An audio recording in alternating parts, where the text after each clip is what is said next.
Good morning, everybody. It's Chris Thorne here, Head of Product, Cardnet Merchant Services.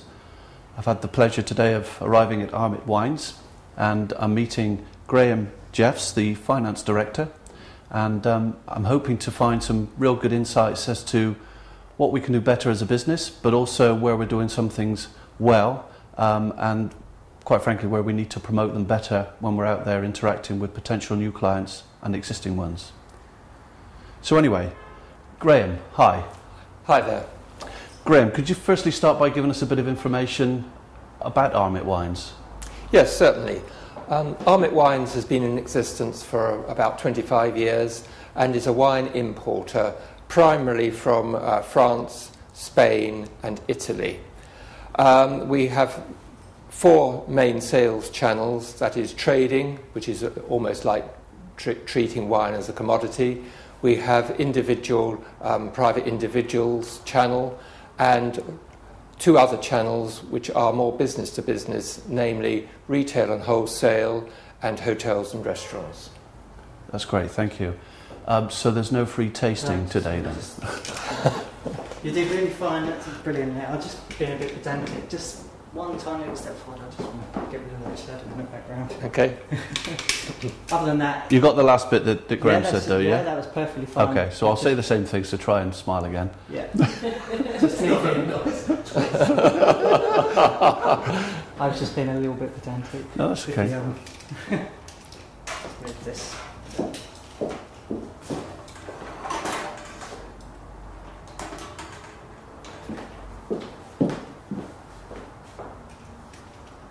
Brilliant. Whenever you're ready. So there'll not be much opportunity for any free wine tasting? Well, you never know your luck, do you? Well, let's see how the interview goes. Yes, indeed. Graham, thank you. That was interesting to give us a context of the business. I guess cutting to the chase, how do you... We'll start that again. Yep.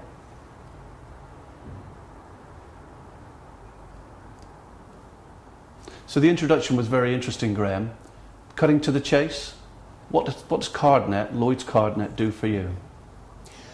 Well, our previous card provider had been with us from some 6 or 7 years, and it has to be said that during that time, and I think it's a salutary lesson to anyone in that situation, we'd had no contact from them whatsoever, other than the occasional missive through the post telling us that the charges were going up. And it so came about that we had some concerns about PCI compliance at the beginning of this year, and coincidentally contact was made with us by Lloyd's Cardnet, and they came in and talked to us about the tariff which we were currently on and so on and so forth. And the upshot of that was that they were able to put forward a proposal that should reduce costs by about £10,000 a year on current volumes, and also offered much more very constructively and proactively to assist us with PCI compliance, which lifted that burden from us. In reality, the PCI compliance subsequently proved to be very straightforward, but we weren't to know that, and certainly our previous card providers had made no effort to put our minds at rest. So that's why we were very happy to join Lloyd's Cardnet. And in terms of making that decision to potentially switch acquire after 7 years, I guess that wouldn't have been an easy or quick decision to make? Well, I think the concern always is that, well, will it be seamless? Will it cause disruption and so on and so forth? And indeed, will there be a huge mound of awful documentation to wade through? On the latter point, the documentation was all prepared for us and we simply signed off on it. And the actual mechanics of making the switch over went very smoothly indeed, and all credit to Lloyd's Cardnet for achieving that. That's really good to hear. Yeah. Thank you. In terms of your comment earlier about what drove you to make the decision, it clearly wasn't a price-based decision that led you to look around. Partly so, partly not. Been a little bit lazy about it, to be honest. I think for the previous year or two, having got these letters through the post and thinking, oh dear, you know, the charges are going up again, what are we going to do about it? But it's not a huge chunk of our activity, obviously. So there was a propensity to look at the alternatives. But then, as I say, when we had the opportunity of having some hand-holding for the PCI compliance, that's when it all came together. And it's due to just worked out very well indeed. And in terms of PCI compliance, you'll be undertaking a renewal of that? Yes, in 12 months' time, yes. Okay. And that doesn't cause you any apprehension? No, not at all, not at all. No, I mean, I've got real comfort now that we've got individuals who we know their faces, yeah, and we can contact them. We're no longer dealing with something that's appeared to be, and was indeed, very, very remote. So, has Lloyds Cardnet managed to instill a personal service element to the relationship, do you think? Yes, they did. Yeah, absolutely. I can only reiterate that our previous provider, we knew no one, we heard from no one, and as I said earlier on, it's a salutary lesson to all providers of services, and ourselves included for that matter, we've got to look after our clients all the time. If you were thinking about one or two things, hopefully not too many, that we could have done better during the onboarding process, is there anything that springs to mind? No, not really. I have to say it went extraordinarily smoothly. I mean, one goes through lots of changes in a business environment, and sometimes they're successful or not so successful, traumatic or not so traumatic. This was really good. Is your main banking with Lloyds? No, it isn't. In fact, we bank with HSBC, and we also bank with ING because we have a Dutch association with this company as well. So that our banking arrangements didn't influence our choice of card acceptance at all. So if you like, we can go back. Yes, let's do that. Graham, you've mentioned that you switched acquirer to join us. Did you transfer your banking? No, we didn't. We continue to bank with HSBC as we did before.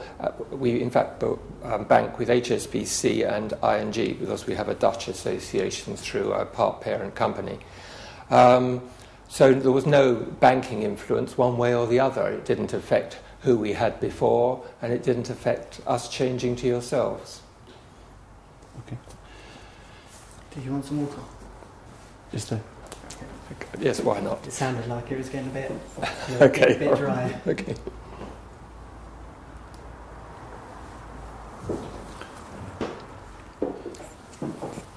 Okay. Yeah. Brilliant. It's good to hear that the onboarding sales process seemed to work well, and that you've got great levels of support from our frontline sales staff. In terms of moving forward and us supporting your business, is there anything there that you think we could be doing to support you or help you with? Well, I think in terms of moving forward, all I would ask actually is that the transparency on the one hand of your tariff and the communication from members of staff continues as it has hitherto, because I think that was one of the key drivers to causing us to change to yourselves. So having a named contact point, even if not a fully embellished account relationship manager, it's critical to have some I think so. I absolutely think so, because otherwise one feels one's simply dealing with a remote bureaucracy. And certainly, so far as Lloyds Cardnet is concerned, we haven't felt that. So that's good news. That's good. In terms of Armit Wines and the future over the next year or 2 or 3 years, I guess, how do you see that potentially changing? And is there an opportunity for Lloyds Cardnet to support you in that evolution? Well, I think probably what will happen is that, I mean, hopefully the business will grow, and I suppose realistically it's unlikely that card transactions in terms of settlements will reduce as a proportion of the whole, albeit that a substantial amount of our turnover is settled by electronic transfer and still cheques. But we would envisage, I guess, more settlements coming through on debit cards, for instance. Not that, for obvious reasons, we shall be encouraging the use of credit cards. Okay, thank you. And I'll phrase that slightly differently now, which is, as Armit Wines continue to grow and be successful over the coming years, how could CardNet potentially support you with those growth aspirations?